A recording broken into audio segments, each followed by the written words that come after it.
Ce smartphone peut-il sauver BlackBerry? Après des années de déclin face à Samsung et à Apple, le constructeur canadien revient dans la course avec un tout nouveau modèle. Voici ce que j'en pense après une semaine de test. Révolution chez BlackBerry, le nouveau fleuron de la marque n'a pas de clavier.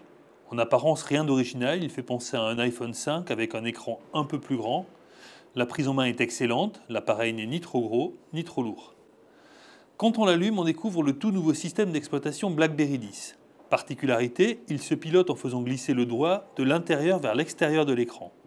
Pour revenir à la page d'accueil, on glisse du bas vers le haut.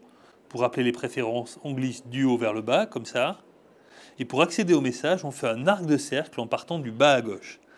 Ça fait apparaître ce qui est pour moi la meilleure nouveauté de ce produit. BlackBerry Hub, un seul écran où l'on trouve les emails, les SMS, mais aussi les messages en provenance de Facebook ou de Twitter.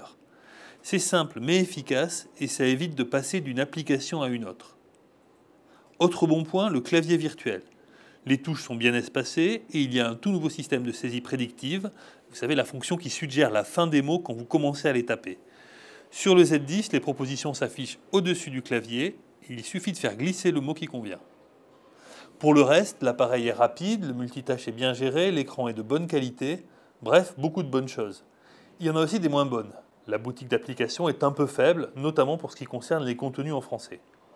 Et puis surtout, j'ai regretté de ne pas pouvoir tester l'une des grandes nouveautés annoncées par BlackBerry, la possibilité de séparer les usages professionnels et personnels sur le même téléphone.